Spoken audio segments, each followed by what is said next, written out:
ونستعينه ونستغفره ونعوذ بالله من شرور أنفسنا ومن سيئات أعمالنا من يهده الله فلا مضل له ومن يضلله فلا هادي له وأشهد أن لا إله إلا الله وحده لا شريك له وأشهد أن محمدا عبده ورسوله يا أيها الذين آمنوا اتقوا الله حق تقاته ولا تموتن إلا وأنتم مسلمون يا أيها الناس اتقوا ربكم الذي خلقكم من نفس واحدة وخلق منها زوجها وبث منهما رجالا كثيرا ونساء واتقوا الله الذي تساءلون به والأرحام إن الله كان عليكم رقيبا يا أيها الذين آمنوا اتقوا الله وقولوا قولا سديدا يصلح لكم أعمالكم ويغفر لكم ذنوبكم ومن يطع الله ورسوله فقد فاز فوزا عظيما أما بعد فإن خير الحديث كتاب الله وخير الهدي هدي محمد صلى الله عليه وسلم وشر الأمور محدثاتها وكل محدثة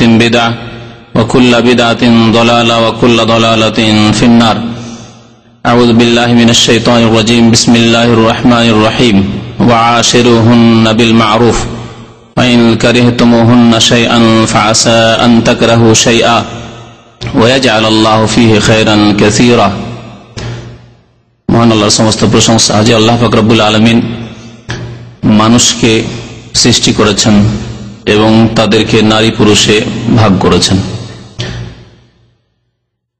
সে আল্লাহর সমস্ত প্রশংসা যিনি তাদের এক শ্রেণীকে আর এক শ্রেণীর উপর প্রাধান্য দিয়েছেন, নেতৃত্ব দিয়েছেন এবং একের হক অন্যের ওপর প্রতিষ্ঠিত করেছেন। দরুদ ও সালাম নাযিল হোক নবী মুহাম্মদ রাসূলুল্লাহ সাল্লাল্লাহু আলাইহি ওয়াসাল্লামের প্রতি, যিনি আমাদের জীবনের প্রতিটি ক্ষেত্রে আদর্শ। তাকে অনুকরণ করা, তার অনুসরণ করা প্রত্যেক মানুষের উপর আল্লাহ পাক ফরজ করেছেন। গত 2 সপ্তাহ আগে আলোচনা হয়েছিল আদর্শ নারী সম্পর্কে, যাতে অনেক মা বোনেরা ভাববেন যে হয়তো শুধু আমাদের বিষয়ে আলোচনা হলো, আমাদের করণীয় আলোচনা হলো বা আমাদের বৈশিষ্ট্য আলোচনা হলো, কিন্তু স্বামীদের, পুরুষদের বৈশিষ্ট্য আলোচনা হলো না।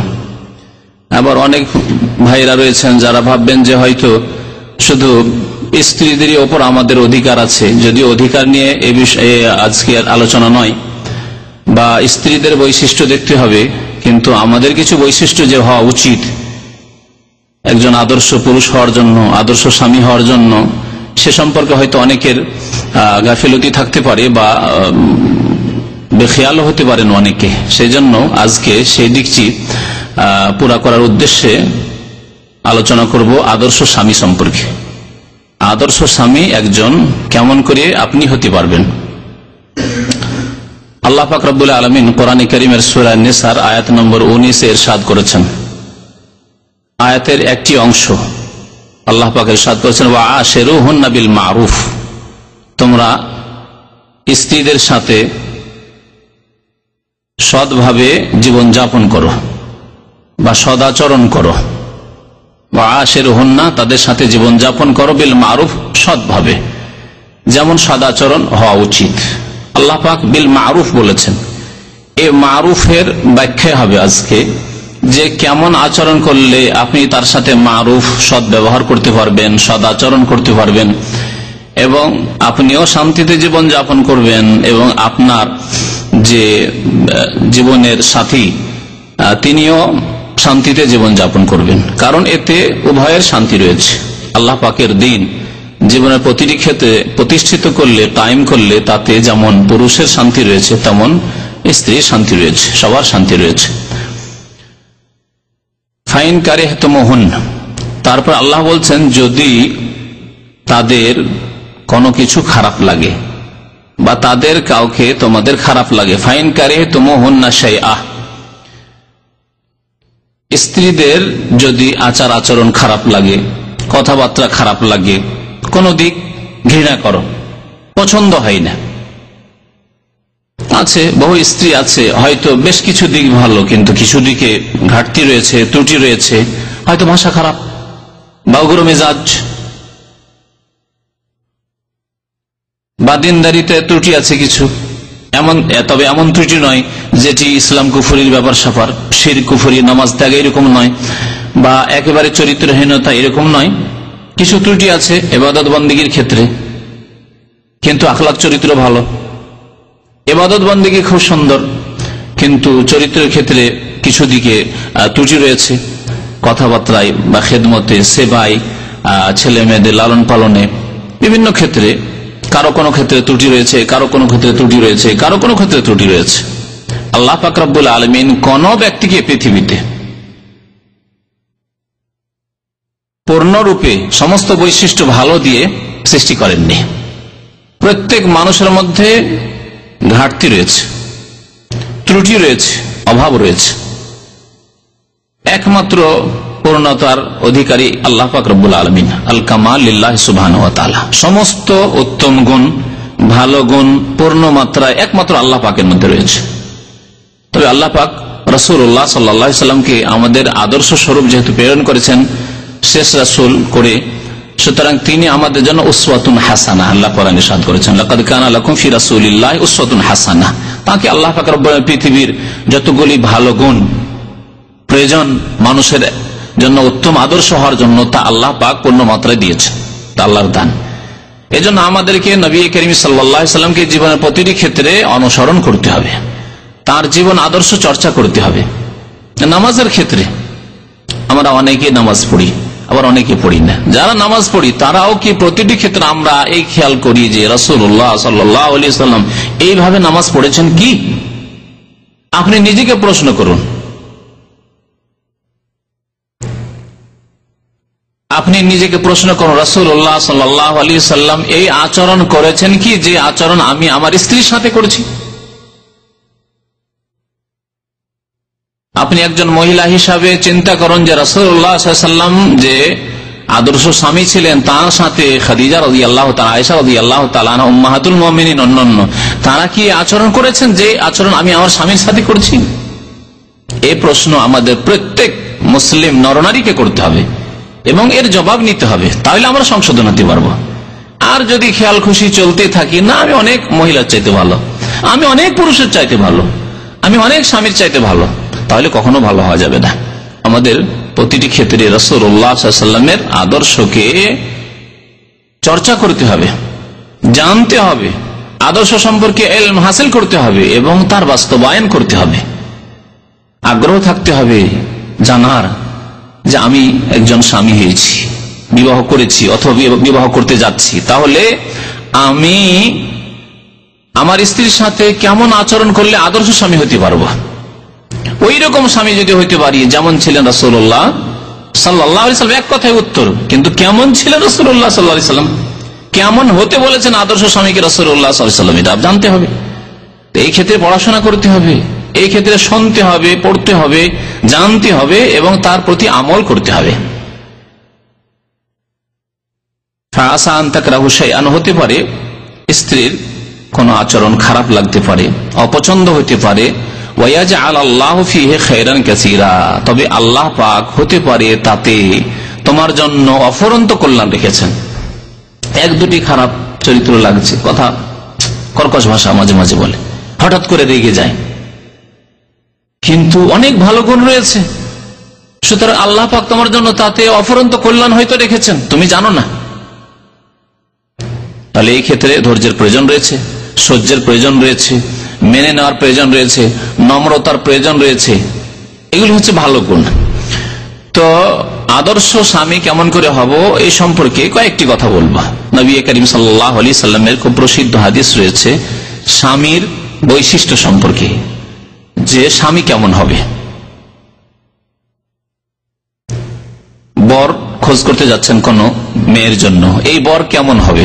নবী করিম সাল্লাল্লাহু আলাইহি ওয়াসাল্লাম ইরশাদ করেছেন, ইযা খাতাবা ইলাইকুম মান তারদাউনা দীনাহু ওয়া খুলুকাহু ফাযাওয়িজুহু, যদি তোমাদের কাছে প্রস্তাব নিয়ে আসে, পেগাম নিয়ে আসে বিবাহের এমন ব্যক্তি, তারদাউনা দীনাহু, যার দিন তোমার কাছে পছন্দনীয়। সম্বোধন করেছেন নবী করিম সাল্লাল্লাহু আলাইহি ওয়াসাল্লাম বাবাকে, ভাইকে, মেয়ের অভিভাবক, মেয়ের অভিভাবককে, যে তোমাদের কাছে যদি প্রস্তাব নিয়ে আসে, প্রস্তাব সরাসরি মেয়ের কাছে নিয়ে যাওয়া যায় না, এটা ইসলাম নয়। প্রস্তাব মেয়ের বাবা অলি রয়েছে, অলি ছাড়া, অভিভাবক ছাড়া বিয়ে হয় না যেহেতু শরীয়তে, সুতরাং অভিভাবকের কাছে, বাবা থাকলে বাবা, না হলে দাদা, না হলে চাচা, বড় ভাই, তাদের কাছে তোমাদের কাছে যদি প্রস্তাব নিয়ে আসে এমন ব্যক্তি যার দিন তোমাদের কাছে পছন্দনীয়, এবং তার চরিত্র পছন্দনীয়। দিন এবং চরিত্র যখন নবী করিম সাল্লাল্লাহু আলাইহি ওয়াসাল্লাম বলেছেন, তাহলে বোঝা যাচ্ছে দিন আর চরিত্র আলাদা, পৃথক। চরিত্র, ভালো চরিত্র দিনের অন্তর্ভুক্ত, কিন্তু দিনের পরে, ইসলামের পরে, ধর্মের পরে যখন চরিত্রের কথা উল্লেখ করা হয়েছে, তাহলে এখানে দিনের ব্যাখ্যা একটু সংক্ষেপ করতে হবে, আরো মানে ব্যাপক নয়। দিন মানে ইবাদত বন্দেগী, দিনকে যখন ইবাদত বন্দেগী দিয়ে ব্যাখ্যা করবেন, তাহলে বাকি থাকে আরেকটা দিক, সেটা হচ্ছে চরিত্রের দিক। তাহলে হাদিসের অর্থ এই হবে যে এমন ব্যক্তি যদি প্রস্তাব নিয়ে আসে যার ইবাদত বন্দেগী ভালো, যার আকীদা ভালো, তাওহীদ ভালো, যার আকীদায়, বিশ্বাসে শিরক নেই, কবর মাজার পূজা নেই, পীর পূজা নেই, মাজারে গেলে রোগ ভালো হয় এসব শিরকি কুফরি আকীদা নেই, সেখানে সন্তান পাওয়া যায় এসব শিরকি আকীদা নেই, দিন হচ্ছে দিন, বরং দিনের আসল মূল হচ্ছে আর একত্র তাওহীদ।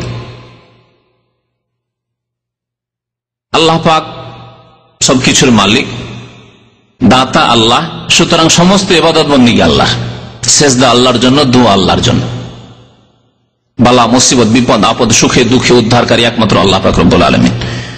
এটি হচ্ছে প্রথম বিষয়। তারপরে নামাজ, ইবাদতের, ইসলামের দ্বিতীয় স্তম্ভ হচ্ছে নামাজ। নামাজ ঠিক আছে, যুবক প্রস্তাব নিয়ে আসছে, নামাজ 5 ওয়াক্ত ঠিক আছে, সুন্দর। রমজানের রোজা ঠিক আছে, পয়সা হলে জাকাত, হ্যাঁ এরকম ইমান তার আছে, জাকাত দিবে, পয়সা হলে, পয়সা নেই হয়তো, বা পয়সা আছে জাকাত দেই। এইভাবে যেই বাড়িতে আপনি মেয়েকে তুলে দিতে যাচ্ছেন, সেই বাড়িতে পর্দা আছে, হেজাব, পর্দা ফরজ, পর্দা আছে বাড়িতে, মা বাবা নামাজি, ধার্মিক, দিনকে ভালোবাসে, তাহলে ছেলে দিনকে ঘৃণা করতে পারে না, তারও খোঁজ রাখতে হবে। সাবালক যখন হয়েছে ছেলের খোঁজ রাখতে হবে, কিন্তু সাধারণত মা বাবা যদি সত্যিকার অর্থে দিনদার হয়, ইবাদত বন্দেগী সুন্দর হয়, তাহলে ছেলেরও ইবাদত বন্দেগী সুন্দর হবে। তো ইবাদত বন্দেগী, দিন মানে ইবাদত বন্দেগী তার ভালো, ও খুলুকাহ, এবং তার চরিত্র ভালো, কারো সাথে তার বিবাদ নেই, মারামারি নেই, ঝগড়া নেই, ফাসাদ নেই, কোনদিন তার চরিত্র নষ্ট করেনি, জিনা ব্যভিচার করে, মদ পান করে ইত্যাদি, জুয়া খেলে, যার অনেকগুলি আমাদের সমাজে এখনো দেখি, চরিত্রের কিছু দিক দেখি, কিন্তু নামাজের খোঁজ খবর রাখি না, খোঁজিনি না আমরা, কিন্তু দেখি ছেলে জুয়া খেলে না তো, ছেলে নেশা করে না তো, এগুলি দেখে, এখনো দেখে, অনেক অমুসলিমও দেখে। নবী করিম সাল্লাল্লাহু আলাইহি ওয়াসাল্লাম দুই দিক দেখতে বলেছেন, ইবাদত বন্দেগী ঠিক আছে আর চরিত্র ঠিক আছে, ফাজাওয়াজুহু, তাহলে তার সাথে বিয়ে দিয়ে দাও, তোমার মেয়ের, তোমার বোনের বিয়ে দিয়ে দাও। ইল্লা তাফআলুহু, যদি এই কাজ না করো, ভালো ছেলে পেলে, ইবাদত বন্দেগী সুন্দর আর তার চরিত্র সুন্দর, দেখেন পয়সা দেখতে বলা হয়নি, কারণ একজন পুরুষ মানুষের পয়সা দেখার কি প্রয়োজন আছে? বিয়ে করেছে, সকালবেলা বেরোবে, সন্ধ্যা পর্যন্ত খাবার ব্যবস্থা নিয়ে আসবে, মেহনত করবে, তাহলে পয়সা দেখার কি আছে? এইরকম যোগ্যতা যদি থাকে, কাজের যোগ্যতা, হ্যাঁ ভিক্ষার পেশা আগে থেকে ধরে রয়েছে, তাহলে আপনার চিন্তার বিষয় রয়েছে যে ভিক্ষুককে কেন আমি দেবো। কিন্তু যার মধ্যে কর্মক্ষমতা আছে, কাজ করার ক্ষমতা আছে, ফাজাওয়াজুহু, বিবাহ দিয়ে দাও। এই কথা বলা হয়নি যে ধন সম্পদ দেখো। ইল্লা তাফআলু, ভালো ছেলে পেলে, ইবাদত বন্দেগী সুন্দর পেলে, চরিত্র ভালো পেলে, তারপরেও যদি বিয়ে না দাও, ইল্লা তাফআলু তাকুন ফিতনাতুন ফিল আরদি ওয়া ফাসাদুন আরিদ, তাহলে পৃথিবীতে বিপর্যয় সৃষ্টি হবে এবং ফাসাদ নেমে আসবে, চরিত্রহীনতা নেমে আসবে। আপনার বাড়িতে, পরিবারে এমন ঘটনা ঘটতে পারে যেটা আপনার জন্য অপ্রীতিকর, আপনাকে ভালো লাগবে না। মেয়ের পছন্দ হয়ে গেছে ছেলে, আর আপনি বিবাহ দিতে চান না, শুধু না ছেলে গরিব, আপনার মেয়ে পছন্দ করেছে, তার ইবাদত বন্দেগী ভালো, নামাজ রোজা ভালো, তার চরিত্র ভালো, আমি ওই ছেলেকে বিয়ে করব। সেই ছেলে কি বাড়ি থেকে বেরিয়ে যায় না? বাবার খোঁজ খবরই নেই, মায়ের খোঁজ খবর নেই, এরকম বহু ঘটনা ঘটছে। নবী করিম সাল্লাল্লাহু আলাইহি ওয়াসাল্লাম এইরকম বিপর্যয়ের দিকে ইঙ্গিত করেছেন।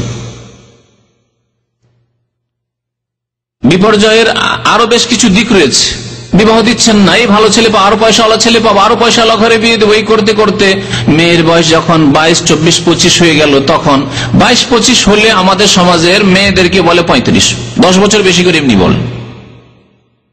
যুবকদের বয়স কমিয়ে বলা হয়, যদি 35 হয় বলে 25 বছরের ছেলে, আর মেয়েদের বয়সকে বাড়িয়ে বলা হয়। কথা সত্য না? তাহলে 22 থেকে 25 যদি মেয়ে চলে যায়, তাহলে তখন আপনার মেয়েকে, আপনার বোনকে বলবে 35 বছর বয়স, অনেকদিন আগে ডিগ্রি করেছে, পাশ করেছে, বসে আছে অনেকদিন থেকে, কত রকমের কথাবার্তা, ভালো ছেলে আসতে চাইবে না। তখন বিপর্যয় সৃষ্টি হবে। যখন স্বামী পাবে না, একজন যুবতী যখন স্বামী পাবে না, তখন তার যৌবন রয়েছে, পাপে লিপ্ত হতে পারে, অবৈধ রাস্তা অবলম্বন করতে পারে, ফাসাদুন আরিজ, ব্যাপক ফাসাদ সৃষ্টি হবে, অবনতি দেখা দিবে চরিত্রে, সমাজে, পরিবারে। তো নবী করিম সাল্লাল্লাহু আলাইহি সাল্লাম বৈশিষ্ট্য দেখতে বলেছেন ইবাদত বন্দেগীর, বৈশিষ্ট্য দেখতে বলেছেন চরিত্রের। এই চরিত্র সম্পর্কে আমার এর আগের আলোচনা আছে। মুসলিমের চরিত্র বলে দুটি বক্তব্য আছে। মুসলিমের চরিত্র কেমন হইতে হবে বিস্তারিত আলোচনা রয়েছে, সুতরাং সেই দিকে কথা বাড়াচ্ছি না, যেহেতু সময় খুবই অল্প, সময়ের অর্ধেক সময় শেষ হয়ে গেছে। তবে যাদের চরিত্র ভালো তাদের প্রশংসা করেছেন নবী করিম সাল্লাল্লাহু আলাইহি সাল্লাম, এবং কিয়ামতের দিনে সবচেয়ে নিকটবর্তী হবে নবী করিম সাল্লাল্লাহু আলাইহি সাল্লামের ওই ব্যক্তি যার চরিত্র বেশি ভালো। নবী করিম সাল্লাল্লাহু আলাইহি সাল্লাম একটি হাদিসে ইরশাদ করেছেন, বুখারীতে হাদিস রয়েছে, ইন্না মিন আহাব্বিকুম ইলাইয়া ওয়া আকরাবিকুম মিন্নি মাজলিসান ইয়াউমাল কিয়ামাতি, তোমাদের মধ্যে সবচাইতে প্রিয় ব্যক্তি আমার নিকট। কার নিকট? রাসূলুল্লাহ সাল্লাল্লাহু আলাইহি ওয়াসাল্লামের নিকট। প্রিয় ব্যক্তি তোমাদের মধ্যে সবচাইতে বেশি আমার নিকট, ওয়া আকরাবুকুম মিন্নি মাজলিসান, এবং আমার মজলিসের নিকটবর্তী সে বসতে পাবে, অবস্থান করতে পাবে। কখন? ইয়াউমাল কিয়ামা, কিয়ামতের দিনে, জান্নাতে। কে সেই ব্যক্তি? আহাসানুকুম আখলাকান, যার চরিত্র সবচাইতে বেশি সুন্দর, যার চরিত্র যত সুন্দর। তাহলে ভালো চরিত্রের মানুষ নবী করিম সাল্লাল্লাহু আলাইহি সাল্লামের অত্যন্ত নিকটবর্তী হবেন কাল কিয়ামতে, জান্নাতে। আর নবী করিম সাল্লাল্লাহু আলাইহি সাল্লামের প্রিয় পাত্র নবী করিম সাল্লাল্লাহু আলাইহি সাল্লাম থেকে আবু উমামা রাদিয়াল্লাহু তাআলা একটি হাদিস বর্ণনা করেছেন, যাতে 3 শ্রেণীর মানুষের প্রশংসা করা হয়েছে এবং তাদেরকে জান্নাতের সুসংবাদ দেওয়া হয়েছে। 3 শ্রেণীর মানুষ, এবং এই 3টি যে গুণ রয়েছে বা 3টি কথা রয়েছে, সবগুলির সম্পর্ক চরিত্রের সাথে। তাহলে এমন স্বামী যদি হয়, তাহলে এইরকম স্বামীকে, এইরকম নারীকে নবী করিম সাল্লাল্লাহু আলাইহি ওয়াসাল্লাম জান্নাতের সুসংবাদ দিয়েছেন। বলছেন, আনা যাইমুন বিবাইতিন ফি রাবাদিল জান্নাহ, আমি জান্নাতের প্রথম তলায়, রাবাদিল জান্নাহ মানে ফ্লোরে, প্রথম তলায় জান্নাতে একটি ঘরের জামিন হয়ে যাচ্ছি, দায়িত্ব নিচ্ছি। রাসূলুল্লাহ সাল্লাল্লাহু আলাইহি ওয়াসাল্লাম ইরশাদ করছেন, কার জন্য? লেমান তারাকাল মেরা ওয়াইন কানা মুহিক্কান, যদি সেই ব্যক্তি হকপন্থী হওয়া সত্ত্বেও, ন্যায্য অধিকার রাখা সত্ত্বেও ঝগড়া বিবাদকে পরিত্যাগ করে, ঝামেলা চাই না, হক তার, জমি তার, বাড়ি তার, ন্যায্য অধিকার তার, কিন্তু দেখছে যে এই ন্যায্য অধিকার যদি দাবি করতে যায়, এই নিয়ে যদি কথা বাড়াতে যায়, তাহলে কি হবে? ঝগড়া বিবাদ হবে। সেই ব্যক্তি ঝগড়া করা ছেড়ে দিল, তর্ক করা ছেড়ে দিল। তাহলে এই কথাটিকে স্বামী স্ত্রী জীবনে লাগান। আর বিষয়বস্তু হচ্ছে আজকে আদর্শ স্বামীর।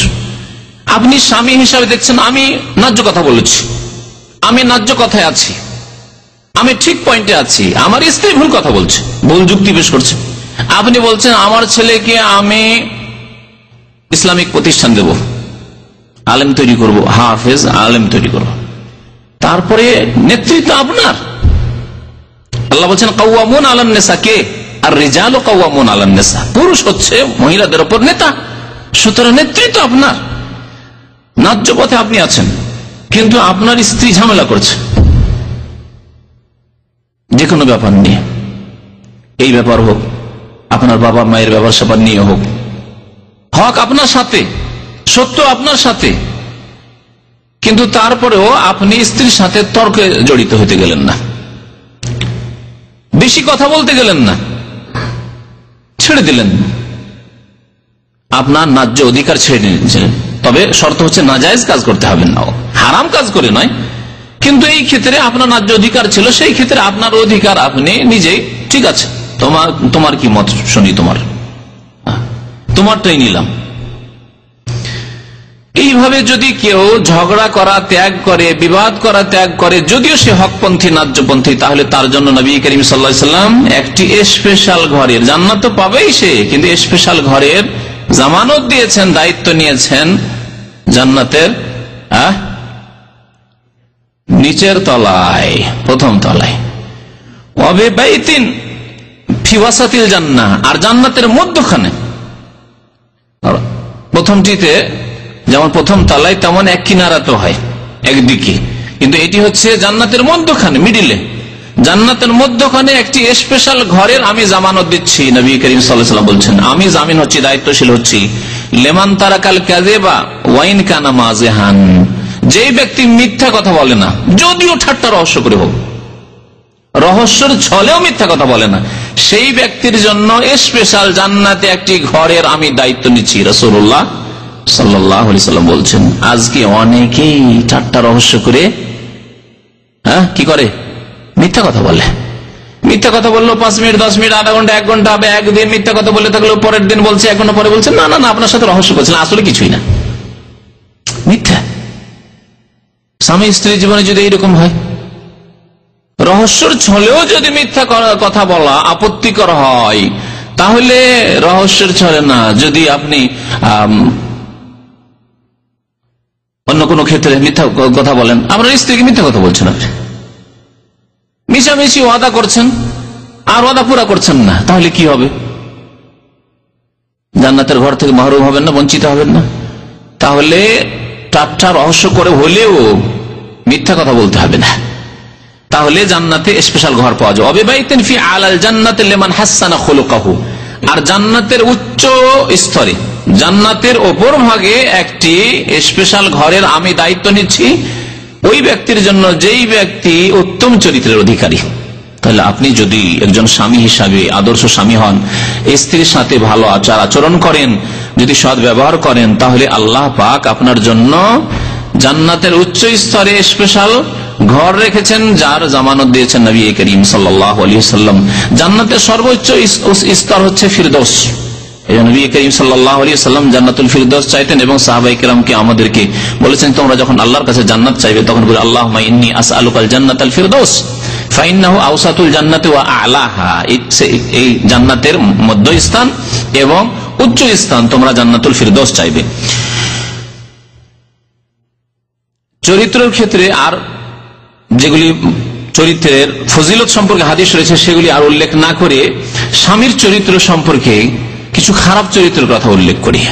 খারাপ চরিত্রের একটি চরিত্র হচ্ছে স্ত্রীকে মারধর করা,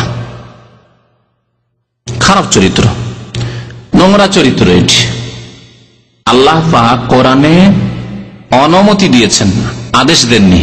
অনুমতি আর আদেশে পার্থক্য আছে। অনুমতি মানে যদি অগতি হয় কখনো, তাহলে প্রয়োজনের তাগিদে।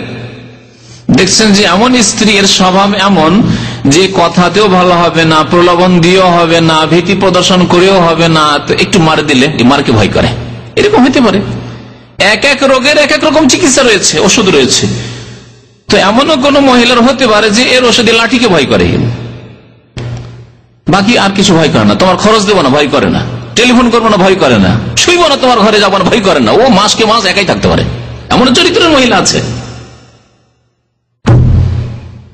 তাহলে দেখা যায় যে বিভিন্ন সংশোধনের যেগুলি পন্থা রয়েছে সেগুলিতে সংশোধন হচ্ছে না, চিকিৎসায় হচ্ছে না, তখন আল্লাহ পাক রব্বুল আলামিন অনুমতি দিয়েছেন। কোরআনে কারীমে অনুমতি রয়েছে। এটাও বলা যেতে পারে যে কোন গতি হচ্ছে না, তখন এই রাস্তা হয়তো কখন অবলম্বন করা যেতে পারে। কিন্তু যারা মারধর করে স্ত্রীকে, তারা কি ভালো মানুষ? নবী করিম সাল্লাল্লাহু আলাইহি ওয়াসাল্লাম স্পষ্ট ভাষায় হাদিসে বলেছেন যে তারা ভালো মানুষ নয়, তারা ভালো মানুষ নয়। এই হাদিসগুলো শোনাই। আগেই বলেছি যে আপনি একজন স্বামী হিসাবে আপনাকে দেখতে হবে যে আমি আদর্শ স্বামী হব কেমন করি, রাসূলুল্লাহ সাল্লাল্লাহু আলাইহি ওয়াসাল্লামের মতো স্বামী হইলে। রাসূলুল্লাহ সাল্লাল্লাহু আলাইহি ওয়াসাল্লাম জীবনে কখনো স্ত্রীকে মেরেছেন?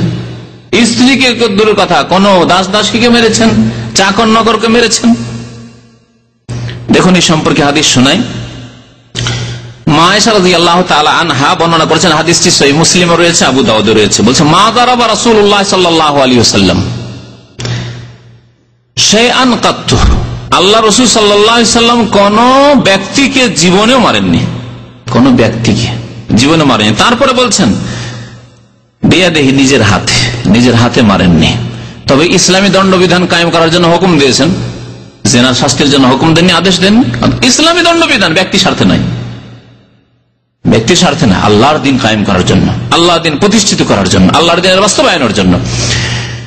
নবী করিম সাল্লাল্লাহু আলাইহি ওয়াসাল্লাম নিজ হাতে কোনদিন কোন ব্যক্তিকে মারেননি, কোন ব্যক্তিকে। শাইআন, শাইআ মানে কোন, এমনকি কোনো কিছুকে হয়, কুকুর, বিড়াল, সেগুলি এতে শামিল হতে পারে।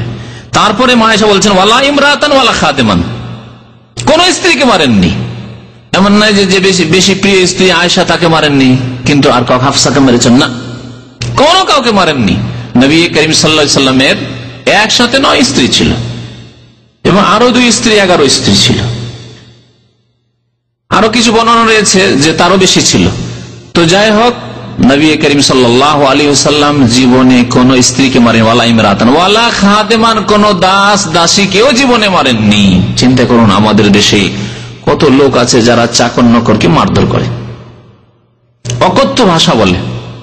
নবী করিম সাল্লাল্লাহু আলাইহি ওয়াসাল্লাম কখনো কোন ব্যক্তিকে কোনো কিছুকে মারধর করেননি, ইল্লা ইউজাহিদা ফি সাবিলিল্লাহ, তবে আল্লাহর রাস্তায় তিনি জিহাদ করেছেন। তার মানে এনে জিহাদে জানি, তিনি বদরে গেছেন, ওহদে গেছেন, খন্দকে গেছেন, তাবুকে গিয়েছেন, খাইবারে গিয়েছেন, মক্কা বিজয়ে গেছেন, হুনাইনে গেছেন, তায়েফে গেছেন, জিহাদ ফি সাবিলিল্লাহ গিয়েছেন। তবে তিনি অস্ত্র ব্যবহার করেননি, তিনি নেতৃত্ব দিয়েছেন। কেমন ভাবে রণকৌশল হবে তা করেছেন তিনি। অস্ত্র ধারণ করে, অমানিলা মিনহু শাইউন কাত্তু, অস্ত্র থেকেছে, অস্ত্রে সজ্জিত থেকেছেন যার প্রয়োজন ছিল। নবী করিম সাল্লাল্লাহু আলাইহি ওয়াসাল্লামকে কেউ যদি আঘাত করেছে, অনেকে বেয়াদবি করেছে মক্কার জীবনে, অনেক বেদুইন বেয়াদবিমূলক প্রশ্ন করেছে, অনেক মুনাফিক বেয়াদবি করেছে। নবী করিম সাল্লাল্লাহু আলাইহি ওয়াসাল্লাম কারো প্রতিশোধ নেননি, কিন্তু ইল্লা আইয়ুন তাহাকা শাইউন মিন মাহারিমিল্লাহ, আল্লাহ যা কিছু হারাম করেছেন তা যদি কেউ নষ্ট করে, আল্লাহর হারামকে নষ্ট করে, অর্থাৎ কোন হারাম কাজ কেউ করে থাকে আর তার যদি শরীয়তে দণ্ডবিধান থাকে, তা তিনি কায়েম করেছেন কার জন্য? আল্লাহর সন্তুষ্টির জন্য। কারণ আল্লাহ পাক তা ফরজ করেছেন, হুদুদ দণ্ডবিধান কায়েম করা আল্লাহ ফরজ করেছেন। ফায়ান্তাকিমু লিল্লাহি আযজা ওয়া জাল্লা, সুতরাং আল্লাহ পাকের সন্তুষ্টির জন্য তিনি প্রতিশোধ নিয়েছেন, নিজের ব্যক্তির জন্য কখনো কোনো সময় তিনি প্রতিশোধ নেননি। রাসূলুল্লাহ সাল্লাল্লাহু আলাইহি ওয়াসাল্লামের আদর্শ ছিল না স্ত্রীকে মারধর করা, অশ্লীল কথাবার্তা বলা, কখনো ছিল না। নবী করিম সাল্লাল্লাহু আলাইহি ওয়াসাল্লামের হাদিস, আজওয়াজ মুতাহহারাত আল্লাহ নবী বিবিগণ বর্ণনা করছেন, লাম ইয়াকুন রাসূলুল্লাহ সাল্লাল্লাহু আলাইহি ওয়াসাল্লাম ফাহিশান ওয়ালা মুতাফাহিশান, নবী করিম সাল্লাল্লাহু আলাইহি ওয়াসাল্লাম অশ্লীল ছিলেন না, অশ্লীল কথাবার্তা জবানে কোনোদিন আসতো না। আবার কিছু লোক অশ্লীল নয় কিন্তু অশ্লীলতা প্রকাশ করে, মানে তার চরিত্র প্রকৃতির স্বভাব অশ্লীলতার নয়, কিন্তু দেখে যে না, এখানে এই লোকটি খুব ভুল করেছে, আমার স্ত্রী চরম অন্যায় করেছে, তখন গাল বের হয় না, তবু জবরদস্তি করে বের করে, টেনে টুনে বের করে, একে বলা হয় মুতাফাহিশ বলা হয়। স্বভাব অশ্লীল স্বভাব নয়, কিন্তু মাঝে মাঝে চেষ্টা করে অশ্লীল কথাবার্তা বলা। অনেকে আছে জন্মগত ভালো মানুষ বা পারিবারিক দিক দিয়ে ভালো মানুষ, ভদ্র মানুষ, ভদ্র পরিবেশে মানুষ হয়েছে, খারাপ নোংরা গালি গালাজ জানেন না, কিন্তু দেখে যে না এ খুব বাঁকা, এ বাঁকাকে সোজা করলে গালি দিতে হবে, তখন ও খোঁজ করে করে গালি খোঁজ করে। এইরকম ছিলেন না নবী করিম সাল্লাল্লাহু আলাইহি ওয়াসাল্লাম। আজকাল এরকম অনেকই পাওয়া যাবে। লাম ইয়াকুন ফাহিশান ওয়ালা মুতাফাহিশান, নবী করিম সাল্লাল্লাহু আলাইহি ওয়াসাল্লাম জীবনে কোনো অশ্লীল কথা না বলতেন, না তার স্বভাব ছিল, না তিনি বানিয়েও বলতেন। নবী করিম সাল্লাল্লাহু আলাইহি ওয়াসাল্লাম মদিনায় একবার স্ত্রীদেরকে মারার অনুমতি দিলেন, আয়াত নাযিল হলো, ওয়াল্লাতী তাখাফুনা নুশুযাহুন্না, আয়াতটি আপনাদেরকে শুনিয়ে দিই। আল্লাহ বলছেন, যদি তোমাদের স্ত্রীদের পক্ষ থেকে এইরকম আশঙ্কা হয় যে এরা অবাধ্য হয়ে যাচ্ছে, নামাজ পড়তে বলছি নামাজই পড়ে না, উঠতে বলছি ফজরে, উঠছি উঠেই না, অবাধ্য, নসরুজাহন না। এইরকমই হকের ক্ষেত্রে, অধিকারের ক্ষেত্রে যেগুলি রয়েছে সেই ক্ষেত্রে অবাধ্য। আল্লাহ বলছেন যদি অবাধ্য হয়ে যায় কোন স্ত্রী, ফায়েজও হন না, প্রথম পদক্ষেপ আল্লাহ কি বলছেন? উপদেশ দাও, বোঝাও, তাকে উপদেশ দাও। বাড়িতে অবস্থান করতে বলছেন, বোরকা পরে বেরোতে বলছেন, ও শাড়ি পরে বেরিয়ে যাচ্ছে। তুমি হাট বাজারে যাবে না, তোমার ভাই আছে যথেষ্ট। তুমি একা তোমার বাবার বাড়ি থেকে আমার বাড়ি আসবে না, বা আমার বাড়ি থেকে তোমার বাবার বাড়ি যাবে না, তোমার ভাই এসে বা তোমার বাবা নিয়ে যাবে, দুলা ভাইয়ের সাথে চলে যাচ্ছে। নাজায়েজ কাজ করলো, মাহারাম ছাড়া অন্য কারোর সাথে হারাম কাজ করলো। এগুলি হচ্ছে নুশুজ, নাফরমানি করা, বিরুদ্ধাচরণ করা স্বামীর। এইরকম অনেক রকমের বিরুদ্ধাচরণ রয়েছে যা হয়ে থাকে এক শ্রেণীর নারীদের পক্ষ থেকে। আল্লাহ বলছেন উপদেশ দাও, প্রথমখানে বোঝাও। এই নয় এক শ্রেণীর মূর্খদের মতো জানতে পারলো যে এরকম অন্যায় কাজ করেছে, টেলিফোনটা উঠিয়ে তুমি এরকম কাজ করেছো, চরম অন্যায় করেছো, তালাক তালাক তালাক দিল, একসাথে 3 তালাক। দেশি তরিকায়, ইসলামী তরিকায় না, ইসলামী তরিকায় হারাম। সর্বসম্মতি করবে হানাফি, শাফি, মালিকি, হাম্বলি 4 মাযহাবে একসাথে 3 তালাক দেওয়া হারাম। হিদায়াত বেকায়া খুললেও পাবেন তাতে যে তালাকে বিদি আর মুহাররম, বিদাতি এবং হারাম তালাক হচ্ছে একসাথে 3 তালাক দেওয়া। তালাক সালাসা ওয়াহিদা, মাররা ওয়াহিদা, একবারই 3 তালাক দেওয়া। এই হারাম কাজ আমাদের দেশের অহরহ হচ্ছে, আর মূর্খদের দ্বারা হচ্ছে সামান্য ছোটখাটো কথা। আল্লাহ বলছেন উপদেশ দাও। উপদেশ দিয়েও হয় না, বুঝাইলেন কিন্তু হচ্ছে না। একবার বুঝালেন হলো না, আরেকবার দেখছে। আপনার সাবালক ভাইয়ের সাথে চলে গেছে ঢাকা ঘুরতে, সিনেমায় চলে গেছে, নাউযুবিল্লাহ। ওয়াহজুরুহুন্না ফিল মাযাজি, দ্বিতীয় পদক্ষেপ আল্লাহ বলছেন যে তাদের বিছানা আলাদা করে দাও, শুয়ো না তার সাথে। বিছানা আলাদা, তোমার বিছানা আসতে দিও না। কাছে থাকলে, দূরে থাকলে কি করবেন? দূরে থাকলে ঠিক আছে, টেলিফোন বন্ধ করে দেন, খরচ পাঠানো বন্ধ করে দেন।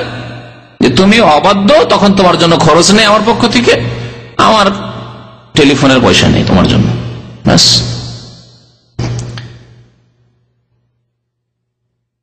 আল্লাহ বলছেন ফাইন আতা'নাকুম ফালা তাবগু আলাইহিন্না সাবিলা, যদি তারা শুনে নেয়, এতে হয়ে যায় সম্পর্ক ছেদ করলেন, কথাবার্তা বলছেন না, ঘরে যাচ্ছেন না, একসাথে শুইছেন না, তাতেই যদি সংশোধন হয়ে যায়, ভুল স্বীকার করে না যে জীবন আর ভুল করবো, যা করেছি অন্যায় করেছি, তাহলে অন্য কোন রাস্তা অবলম্বন করিও না, মানে খবরদার তালাকের কথা চিন্তাই করিও না। কত দূরে তাহলে তালাক। ফালা তাবগু আলাইহিন্না সাবিলা, তালাকের রাস্তায় খোঁজ করিও না।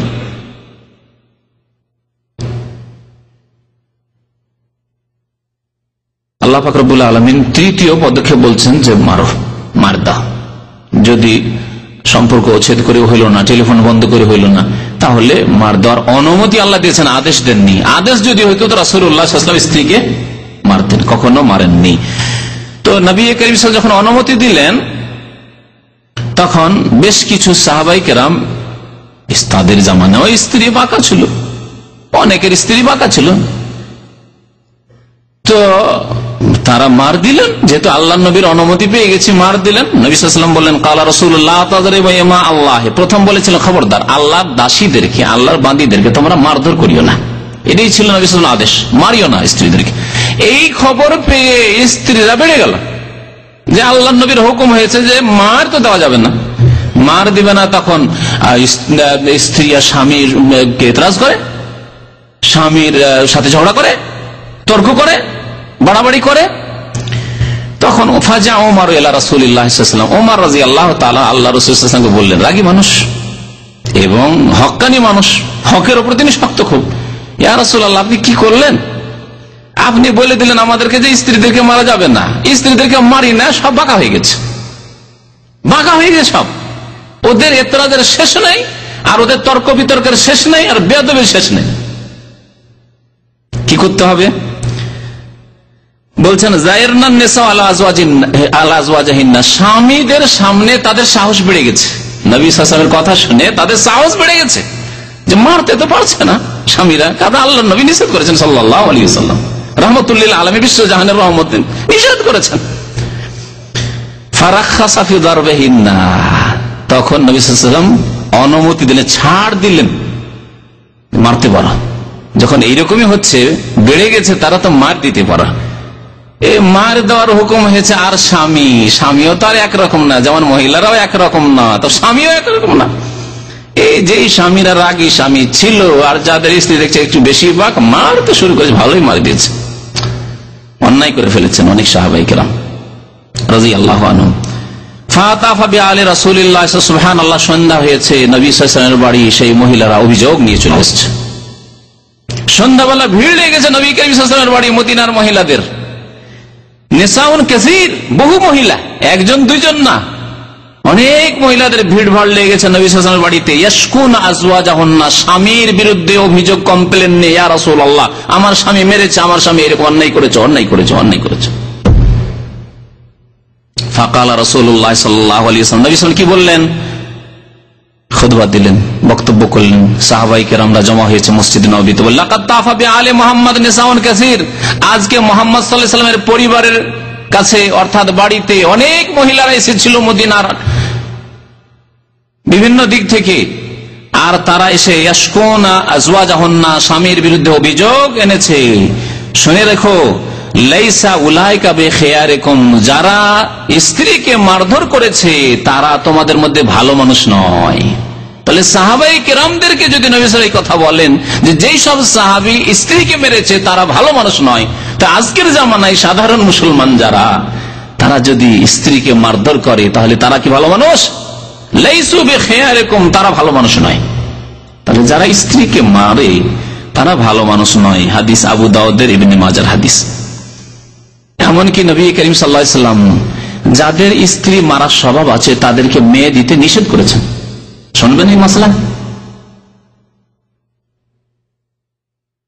ফাতিমা বিনতে কাইস রাদিয়াল্লাহু তাআলা আনহা, সাহাবী, মুসলিমের হাদিস, বলছেন যে তাকে তার আগের স্বামী আবু হাফস নামে এক স্বামী ছিল, তার তালাক দিয়েছিল, 3 তালাক হয়ে গেছিল। তারপরে এখন ইদ্যত পার হয়েছে। নবী সাল্লাল্লাহু আলাইহি ওয়াসাল্লামের জামানায় কোন মহিলা তালাক প্রাপ্তায় হোক আর বিধবাই হোক, বিধবা হওয়ার পরে বা তালাক হয়ে যাওয়ার পরে বাড়িতে বসে থাকতেন না। এই হিন্দুদের প্রথা ছিল না, কুপ্রথা, যা আমাদের দেশে মুসলিম সমাজে রয়েছে, যে তালাক যদি একবার হয়ে যায় তো দোষ হয়ে গেল, আর বিবাহ হচ্ছে না জীবনে। হিন্দু সমাজ, যদি বিধবা হয়ে যায় কোন মহিলা তো স্বামী আর ভাগ্যে জুটছে না, হিন্দু সমাজ। নবী সাল্লাল্লাহু আলাইহি ওয়াসাল্লাম জামানায় বড় বড় সাহাবায়ে কেরামরা শহীদ হয়েছেন জিহাদ ফি সাবিলিল্লাহ গিয়ে, ইদ্যত শেষ হয়েছে, তাদের স্ত্রীদের বিবাহ হয়ে গেছে। কোনো দোষের বিষয় নয়, কোনো দোষের বিষয় নাই। এক শ্রেণীর লোকেরা দোষ মনে করে যে স্ত্রী বিবাহ করলে স্বামীর হক নষ্ট করলো, না, কিছুই নষ্ট না, আল্লাহ পাক তার জন্য জায়েজ করেছেন, বরং তাতেই সে গুনাহ থেকে হেফাজতে সেফ থাকবে।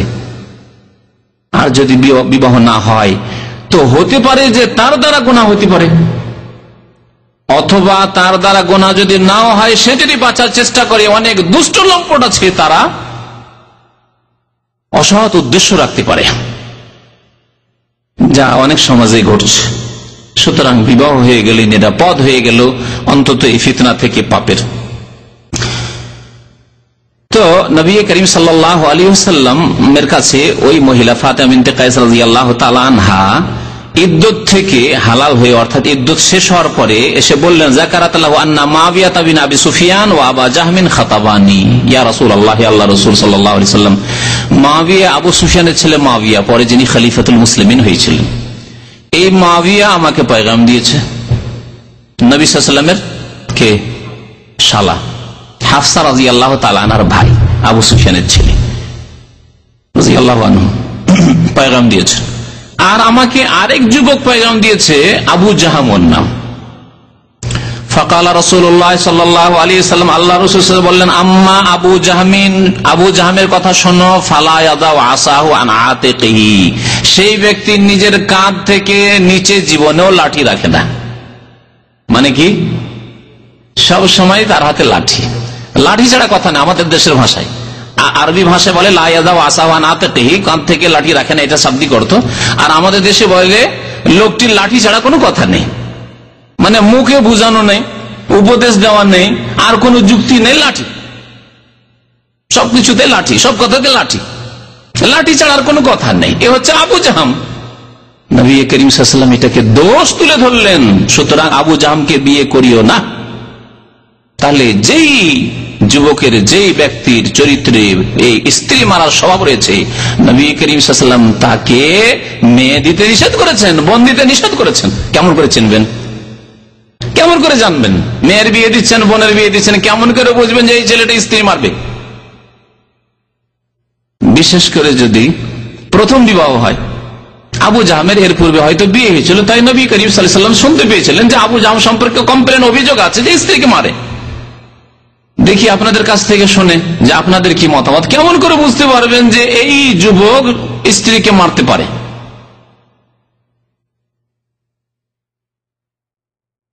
জবাব নেই কিছু আপনাদের কাছে?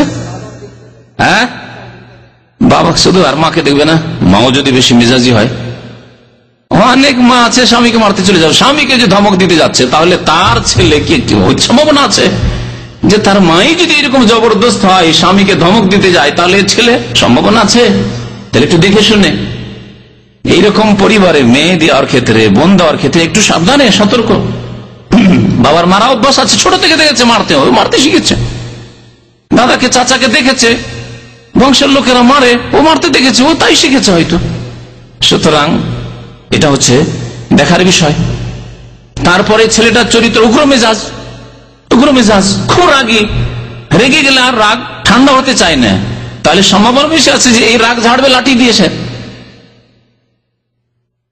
দেখার বিষয় রয়েছে, চরিত্রের মধ্যে এটা রয়েছে। নবী সাল্লাল্লাহু আলাইহি ওয়াসাল্লাম চরিত্র দেখতে বলেছেন। চরিত্রের মধ্যে ঠান্ডা মেজাজ হওয়া, নম্রভাষী হওয়া, নম্র চরিত্রের হওয়া, ধৈর্যশীল হওয়া, এগুলি রয়েছে তার মধ্যে। তো নবী করিম সাল্লাল্লাহু আলাইহি ওয়াসাল্লাম আবু জাহমকে বিবাহ করার জন্য নিষেধ করলেন, ফাতেমাকে, ওকে বিয়ে করিও না। আর মুআবিয়ার ওই দিকটা ঠিক আছে, কিন্তু ঘরে নাই খেতে। এ তো গরিব ফকির, কি খাওয়াবে তোমাকে? তাহলে এখানে দেখা যেতে পারে, যদি দেখা যায় যে আলহামদুলিল্লাহ আল্লাহ পাক আমাকে খাবার যথেষ্ট দিয়েছেন, আমার মেয়ের কোনো অভাব নেই, আমারও অভাব নেই, তাহলে একেবারে ফকিরকে আপনাকে মেয়ে দিতে হবে না, জরুরি না। আপনি আপনার কাছাকাছি, আপনার চাইতে ওপর দিকে যান না। অনেকে নিজের চাইতে ওপর দিকে, নিজে যতটা তার চাইতে সম্ভ্রান্ত পরিবার, তার চাইতে পয়সাওয়ালা, পয়সা হলেই যে সম্ভ্রান্ত এমন কথা নয়। আসলে পয়সাওয়ালা পরিবারে যেতে চায়, যার ফলে তার মেয়ে বা বোন শান্তি পায় না, কারণ সেখানে গিয়ে দাসীর মতো তার সাথে আচরণ করা হয়। তোমার বাবা গরিব, কিন্তু যদি আপনার মতোই হতো, অথবা আপনার চাইতে একটু আর্থিক দিক থেকে দুর্বলই হতো, আর তার বাড়িতে মেয়ে দিতেন, বোন দিতেন, সব সময় শ্রদ্ধার পাত্র থাকতো আপনার মেয়ে বা বোন, অত্যন্ত গুরুত্বপূর্ণ এই বিষয়। এই জন্য মেয়ে দেওয়ার ক্ষেত্রে, বোন দেওয়ার ক্ষেত্রে আপনার চাইতে গরিবের বাড়ি দেন, অথবা আপনার সমান, তাহলে শ্রদ্ধা করবে, আপনার শ্রদ্ধা থাকবে তার জামাইয়ের অন্তরে। শ্বশুর সাহেবের শ্রদ্ধা করবে, শাশুড়ির শ্রদ্ধা করবে, স্ত্রীর শ্রদ্ধা করবে, না ভালো পরিবারের মেয়ে পেয়েছি। কিন্তু যদি আপনার চাইতে পয়সাওয়ালা বাড়িতে দেন, তাহলে এই সম্মান পাবেন না, আপনিও পাবেন না, আপনার স্ত্রীও পাবে না শ্বশুর শাশুড়ি হিসাবে, আর আপনার মেয়েও গিয়েও সেখানে সম্মান পাবে না, লাঞ্ছিত হয়ে থাকতে হবে। তো দেখা যেতে পারে, সচ্ছলতা দেখা যেতে পারে। নবী করিম সাল্লাল্লাহু আলাইহি ওয়াসাল্লাম ফকির বললেন মুআবিয়াকে, আল্লাহ পাক কি করতে পারেন না? সেই মুআবিয়াকে আল্লাহ পাক রব্বুল আমিরুল মুমিনিন বানিয়ে দিলেন, খলিফাতুল মুসলিমিন বানিয়ে দিলেন। দীর্ঘ 20 বছরের বেশি তিনি খলিফা থাকলেন।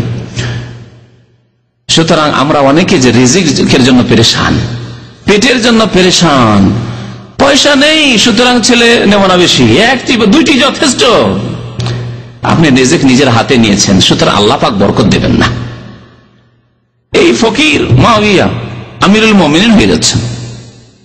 দেশের বিশাল দেশ, মরক্কো পর্যন্ত, পশ্চিম দিকে, পূর্ব দিকে আফগানিস্তান পর্যন্ত, এত বড় বিশাল দেশের মালিক হয়ে যাচ্ছেন মুআবিয়া রাদিয়াল্লাহু তাআলা আনহু। তিনি ফকির ছিলেন, বিয়ে করতে নিষেধ করলেন। বললেন কি, ওয়ালাকিন ইনকাহি ওসামা বিন যায়েদ, ওসামাকে বিয়ে করে না, ওসামা বিন যায়েদ বিন হারেসা, একে বিয়ে করেন। নবী করিম সাল্লাল্লাহু আলাইহি ওয়াসাল্লাম খুব ভালোবাসতেন।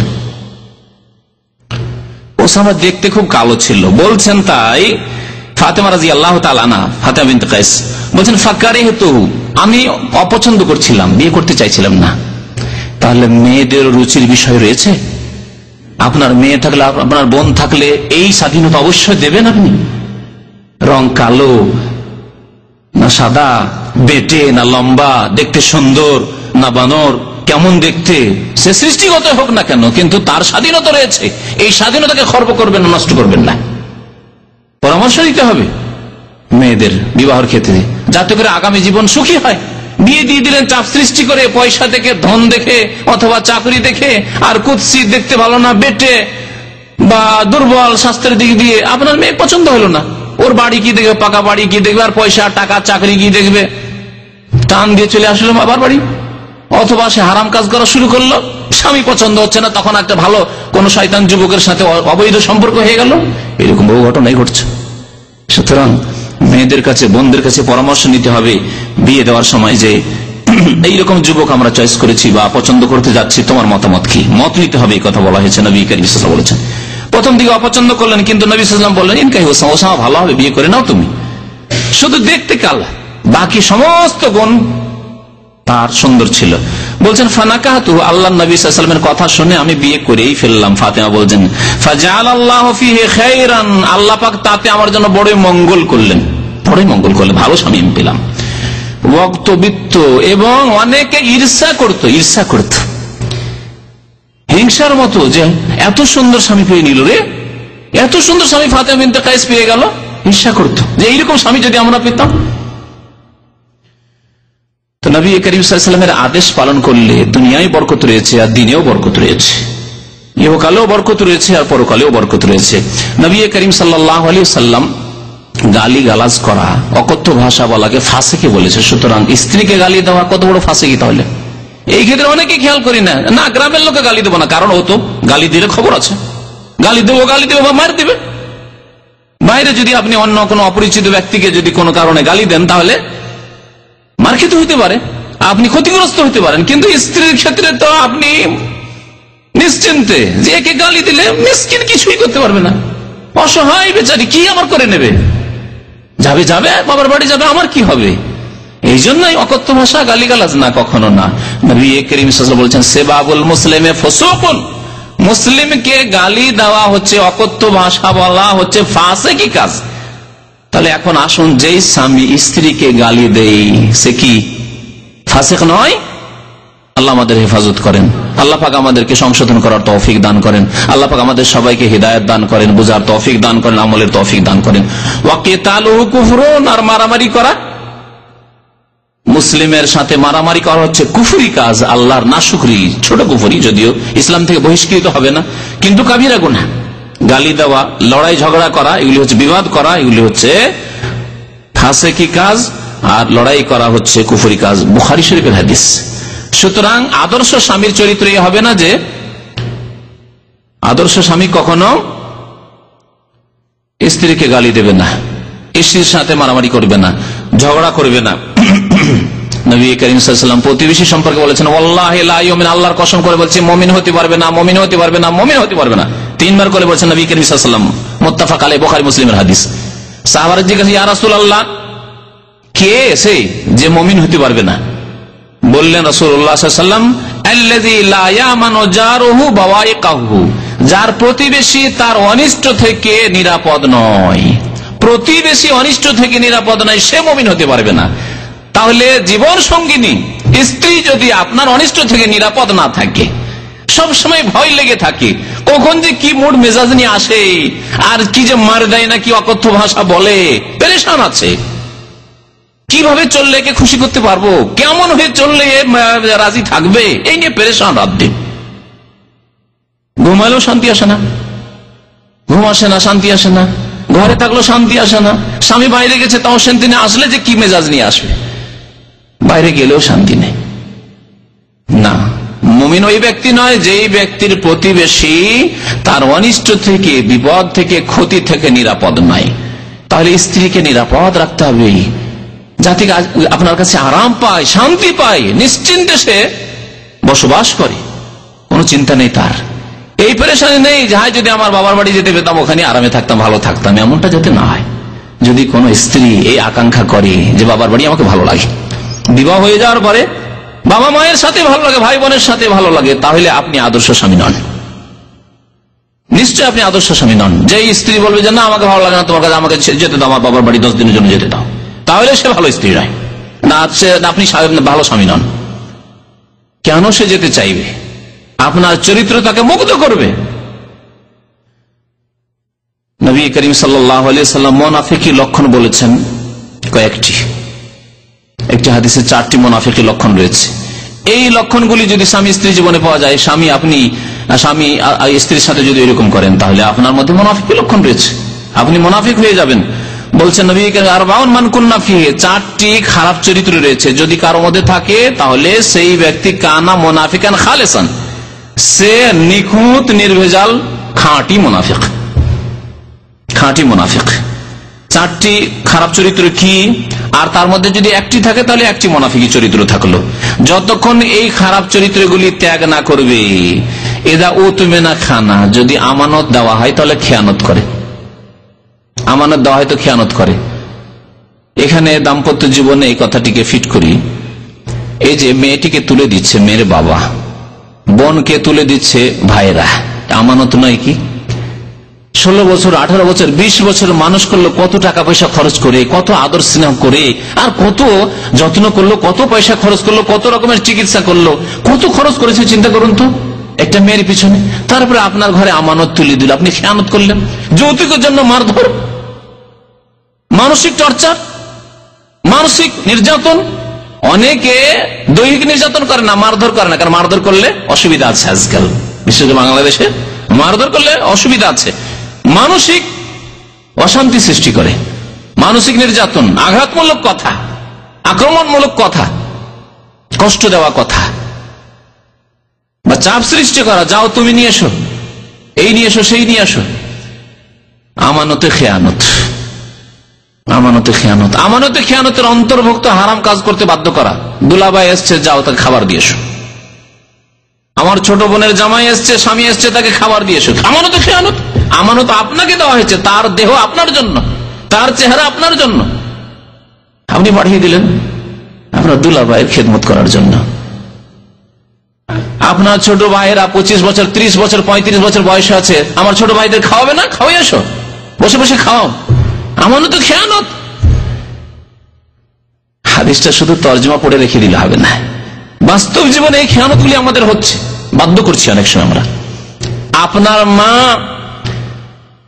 আপনার স্ত্রী, শাশুড়ি বাধ্য করছে, যাও আমার জামাই এসেছে, যাও খাবার দিয়ে আসো, খাবার খাওয়াই এসো। কথা বলতে, গল্প করতে বাধ্য করছে। এ হচ্ছে আমাদের সমাজ, যে সমাজের কথা বলছি, জেনে শুনেই বলছি, দেখেই বলছি। যদি না যায়, বউ যদি না যায়, সারা জীবনের জন্য অসন্তুষ্ট, যে কোনো ভাবে হোক না কেন ক্ষতিগ্রস্ত করতে হবে এই বউকে, বা ছেলেকে যেই ভাবে বিভ্রান্ত করে একে তালাক দেওয়াইতে হবে, তাড়াইতে হবে, কারণ আমার কথা শোনেনি, প্রতিশোধ নিতে হবে, ইত্যাদি ইত্যাদি। আক্রোশ, খেয়ানত। এই খেয়ানত মুনাফিকি তাহলে আপনার মধ্যে রয়েছে, আপনার আম্মার মধ্যে রয়েছে, আপনার বাবার মধ্যে রয়েছে। যদি এই নাজায়েজ কাজগুলি করাই তাহলে খেয়ানত করলো। আমানত দেওয়া হয়েছে আপনাকে, আপনার জন্য, আপনার শ্বশুর সাহেব দিনদার পরিষ্কার মানুষ, আপনার জন্য তুলে দিয়েছে যে আপনাকে দিলাম, আর কাউকে দিনি। আপনার বন্ধুদের না, আমার বন্ধুরা এসেছে। অনেকে গৌরব করে আমার স্ত্রী খুব খোলা মাইন্ডের লোক, শুনে কথা বলছে, শুনে স্বামীদের কাছ থেকে, স্বামীদের কাছ থেকে শুনে আমার স্ত্রী খুব খোলা মনের লোক, আমার বন্ধু বান্ধব আসলে বলতে হয় না, নিজে এসে খাবার দাবার পরিবেশন করে। আউযুবিল্লাহ। খেয়ানত নয়, খেয়ানত আমানতে। খেয়ানত করছেন আর খেয়ানতের উপর, হারাম কাজের উপর ফখর করছেন, মুনাফিকি করছেন আর মুনাফিকি কাজের উপর ফখর, গৌরব। আশ্চর্য কথা। আর কি, ওয়াইজা হাদ্দাসা কাযাবা, কথা বললে মিথ্যা বলে। স্ত্রীর সাথে কথা বলছেন টেলিফোনে, আর ভালো অত বাসেন না, মিশামিশি এত ভালোবাসা, বলছেন যে তোমার ছাড়া আর কাউকে চিনি না, অথচ কারোর সাথে প্রেম করছেন। এইরকম যদি চরিত্র থাকে, মুনাফিক। ওয়াদা করলেন আপনি, কথা বললেন, মিথ্যা বললেন। তারপরে আরেকটি হচ্ছে ওয়াইজা আহাতাকাতারা, ওয়াদা করেন, ওয়াদা খেলাফি করেন, বা প্রতিশ্রুতি করে যদি বিশ্বাসঘাতকতা করেন, ওয়াদা করে ওয়াদা খেলাফি করলেন। ওয়াদা করলেন যে যাক, তোমাকে কষ্ট দিয়ে 2 বছর 3 বছর বিদেশে থেকে আসছি, যদি প্রবাসী ভাইদের সামনে আমি আছি, আপনাদের জন্য বিশেষ করে এই বিষয়টি বলি, হ্যাঁ তোমার জন্য একটা কিছু অবশ্যই নিয়ে আসো। কি নিয়ে আসবো বলো? তোমার সাথে ওয়াদা, তোমার জন্য নিয়ে আসবো, মালা নিয়ে আসবো, কানে নিয়ে আসবো, হাতের নিয়ে আসবো, কি নিয়ে আসবো। ওয়াদা খুব করলেন, আর শেষখানে গেলেন খালি হাতে, কিছুই নিয়ে গেলেন না। কথা বললেন, মিথ্যা বললেন, ওয়াদা করলেন, ওয়াদা খেলাফি করলেন, এগুলি মুনাফিকি। যদি না পারেন তাহলে ওয়াদা করিয়েন না, না পারলে মিথ্যা কথা বলিয়েন না। আর ওয়াইদা খাসামা ফাজারা, যখন ঝগড়া হয়, হতে পারে স্বামী স্ত্রীতে তর্ক বিতর্ক হচ্ছে, একটি কথা বলে দিয়েছে, আপনি বলছেন, এই বাড়াবাড়ি করে তর্ক বিতর্ক করতে গিয়ে ফাজারা একবারে গালি গালাজ শুরু করে দিচ্ছেন, গালি দেওয়া শুরু করেছেন। আর যদি মহিলারও জবান যদি ওই রকম লম্বা হয়, এক শ্রেণীর মহিলা যেমন আমাদের সমাজে, ও গালি দিতে পারে, তাহলে দেখে নেন কি স্বামী স্ত্রীতে গালি দেওয়া দেয় শুরু। তো যদি কোনো সময় তর্ক হয়, তাহলে ফাসিকি কথাবার্তা বলা, গালি গালাজ করা হচ্ছে মুনাফিকি লক্ষণ। নবী সাল্লাল্লাহু আলাইহি ওয়াসাল্লাম বলেছেন। আল্লাহ পাক রব্বুল আলামিন আমাদেরকে যেন খারাপ চরিত্র থেকে বেঁচে থাকার তৌফিক দান করেন, আমাদেরকে উত্তম চরিত্রবান হওয়ার জন্য তৌফিক দান করেন, আমাদেরকে আদর্শ স্বামী হওয়ার জন্য তৌফিক দান করেন, রাসূলুল্লাহ সাল্লাল্লাহু আলাইহি ওয়াসাল্লামের যেন আমাদেরকে অনুসরণ করার পূর্ণ মাত্রায় তৌফিক দান করেন, রাসূলুল্লাহ সাল্লাল্লাহু আলাইহি ওয়াসাল্লামের সিরাত আমাদেরকে পড়াশোনা করে তার বাস্তবায়নে যেন আল্লাহ পাক তৌফিক দান করেন। আল্লাহ পাক রব্বুল আলামিন আমাদের স্ত্রীদের যে হক রয়েছে সেই হক সুন্দরভাবে আদায় করার জন্য আমাদের তৌফিক দান করেন, এবং মা বোনদের জন্য দোয়া করি আল্লাহ পাক তাদেরকে যেন তাদের স্বামীর হক আদায় করার জন্য সুন্দরভাবে তৌফিক দান করেন। আমিন। সাল্লাল্লাহু আলা নবিয়িনা মুহাম্মদ ওয়া আলা আলিহি ওয়া সাহবিহি আজমাইন।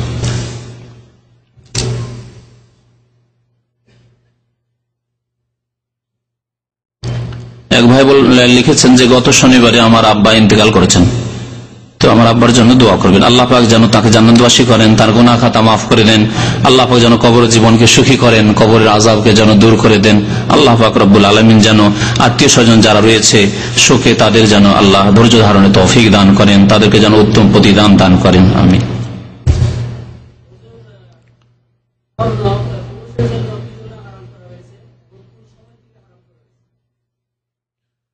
নবী সাল্লাল্লাহু আলাইহি ওয়াসাল্লাম হারাম করেছেন, তার আগে ইসলামের আগে হারাম ছিল কি ছিল না সেটা আমাদের দেখার নাই। নবী করিম সাল্লাল্লাহু আলাইহি ওয়াসাল্লাম একদিন হাতে স্বর্ণ নিলেন আর রেশম নিলেন, আর বলেন ইন্না হাযাইনে, দুটি জিনিস নেওয়ার পরে বলেন ইন্না হাযাইনে হারামুন আলা যুকুরি উম্মতি, এই দুইটি বস্তু আমার উম্মতের পুরুষদের জন্য হারাম, হিল্লুন লিনাসিহিম, আমার উম্মতের মহিলাদের জন্য হালাল।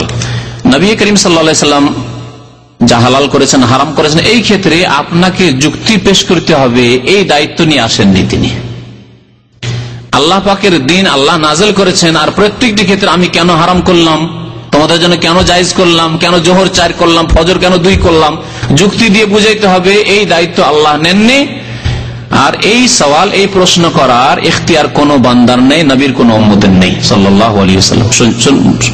সাহাবায়ে কেরামরা এই বেয়াদবি করতেন না। ওয়ায়ুসাল্লিমু তাসলিমা, আল্লাহ কোরআনে বলছেন, হ্যাঁ, চোখ বন্ধ করে মেনে নিবে, এটি হচ্ছে মুমিনের চরিত্র। তবে স্বর্ণ সাধারণত যারা ব্যবহার করে, আল্লাহ পাক কোরআনে বলেছেন আওয়ামা ইউনাশশাউ ফিল হিলিয়াতি ওয়া হুয়া ফিল খিসামি গায়রু মুবিন, যারা লালিত পালিত হয় অলংকারে তারা সাধারণত দুর্বল জাতি, দুর্বলতা, হাতে চুড়ি থাকবে আর পায়ে আপনার যা থাকে তাই থাকবে, কঙ্কন থাকবে আর ইত্যাদি ইত্যাদি থাকবে, গলায় মালা থাকবে, চেন থাকবে, এগুলো হচ্ছে দুর্বলতার লক্ষণ আল্লাহ পাকে। আর পুরুষদেরকে আল্লাহ দুর্বল করেননি। যদি পুরুষ দুর্বল হয়ে যায়, মহিলাদের মতো দুর্বল হয়ে যায়, কাপুরুষ হয়ে যায়, তাহলে পৃথিবী অচল হয়ে যাবে। তাই পুরুষদেরকে আল্লাহ পাক রব্বুল আলামিন পুরুষদের উপর আরো বহু হিকমত থাকতে পারে। আল্লাহ পাক প্রত্যেকটি বিষয়ের হিকমত আমাদেরকে জানেননি, জানতে বলেননি, আর জানা জরুরিও করেননি। সুতরাং আর এটি হচ্ছে ইবাদত, অনুগত হওয়া, এটি হচ্ছে অনুগত হওয়া, আতিউল্লাহ ওয়া আতিউর রাসূল। যে আপনাকে বলা হয়েছে, কার পক্ষে বলা হয়েছে? আল্লাহ, যিনি আপনার ভালো মন্দ সব জানেন, যে কোনটায় আপনার ভালো রয়েছে, কোনটায় মন্দ রয়েছে, তাই আল্লাহ হারাম করেছেন। আর আল্লাহ আপনাকে পৃথিবীতে দেননি, দুনিয়ায় দেননি। আল্লাহ কোরআনে কারীমে বলেছেন লিবাসুহুম ফিহা হারির, জান্নাতে আপনাকে লিবাস, আমাকে লিবাস দেওয়া হবে ইনশাআল্লাহ তাআলা। আল্লাহ পাক যেন জান্নাত নসিব করেন। হারির রেশম দেওয়া হবে এবং সেখানে দেওয়া হবে মিন যাহাব, হ্যাঁ, সেখানে স্বর্ণের গয়না পরবেন, জান্নাতে গয়না চলবে, কারণ সেখানে আপনার এই দায়িত্ব, শরীয়তের দায়িত্ব দেওয়া হয়নি। এবং দুনিয়াতে যে মেহনত করতে হয় পুরুষদেরকে, সেই মেহনত আর সেখানে করতে হবে না, সেখানে ভোগবিলাসের জীবন। সুতরাং সোনা পরে থাকলেও কোনো অসুবিধা নেই। আর আপনি মহিলাদের মতো যদি হাত ভরা হাতে কি ভরা চুড়ি বলে, আর তারপরে পায়ে আপনার অলংকার, গলায় অলংকার, এই অবস্থায় আপনি কাজকর্ম কি করে করবেন? দুনিয়ার কত কঠোর পরিশ্রমের কাজ করতে হয়, যে জন্য আল্লাহ আপনাকে পুরুষকে সৃষ্টি করেছেন, আমাকে সৃষ্টি করেছেন। আল্লাহ পাক এইরকম বহু হিকমতের জন্য আল্লাহ পাক পুরুষদের জন্য হারাম করেছেন। দাইয়ুস মানে নবী সাল্লাল্লাহু আলাইহি ওয়াসাল্লাম এর সংজ্ঞা বলেছেন, আল্লাযী ইয়াকিরু ফি আহলিহিল খাবাস, যেই ব্যক্তি তার পরিবারে পাপ হয় এবং পাপকে সাব্যস্ত রাখে। তার স্ত্রী যাচ্ছে গিয়ে দুলাভাইয়ের সাথে কত গল্প করছে, খাওয়াচ্ছে, ঠিক আছে। বন্ধু বান্ধব আসো, আমার বন্ধুরা আছে, চা নিয়ে আসো, বসে গল্প করছে স্ত্রী বন্ধু বান্ধব নিয়ে। দায়ুস স্ত্রী বেহায়া বেপর্দা শাড়ি পরে পেট পিট খুলে বাজারে চলে যাচ্ছে পর্দা না করে, স্বামী জানছে, কোনো ব্যাপার না। স্বামীকে খোঁজ খবর আছে যে এরকম বেহায়া বেপর্দা আমার স্ত্রী ঘুরছে, অথচ সে তার সংশোধন করে না, সেই ব্যক্তি দায়ুস। জি, দায়ুস জান্নাতে যাবে না, নবী করিম সাল্লাল্লাহু আলাইহি ওয়াসাল্লাম বলছেন জাহান্নামে যাবে। জি,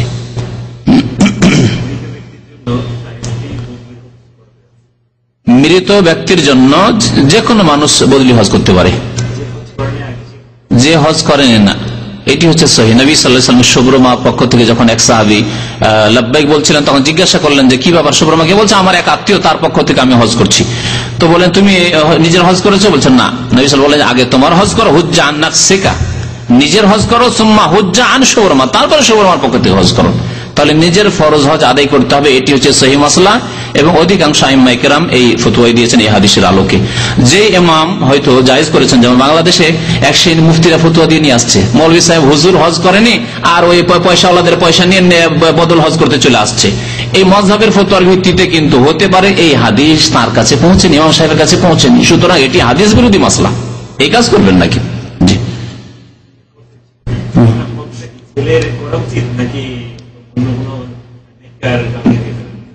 মানে বাবার বা মায়ের ছেলে করবে না অন্য কাউকে দিয়ে করাবে?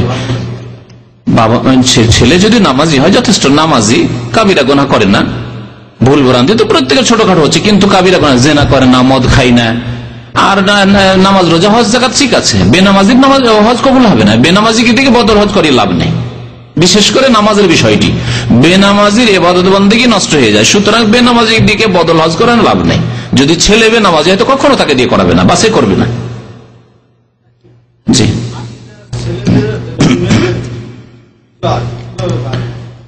আকিকার বিস্তারিত বক্তব্য আছে, সময় স্বল্পতার জন্য বিস্তারিত বলতে পারছি না। তবে ছেলেদের দুটি, খাসি, দুম্বা, ভেড়া ভেড়ি, বকরা বকরি, আর মেয়েদের একটি, 7 দিনের দেওয়া সুন্নত। বাকি বিস্তারিত আকিকা সম্পর্কে এবং নবজাত শিশুর অধিকার হক সম্পর্কে প্রায় 10টি হকের আলোচনা আছে একটি হাদিসে, নিয়ে নিতে পারেন, শুনতে পারেন। জি, সাল্লাল্লাহু আলাইহি মুহাম্মদ ওয়া আলা আলিহি ওয়া সাহবিহি ওয়া আলাম। জি, সাল্লাল্লাহু আলাইহি মুহাম্মদ ওয়া আলা আলিহি ওয়া সাহবিহি। قال رسول الله صلى الله عليه وسلم: لأن يهدي الله بك رجلا واحدا خير لك من حمر النعم.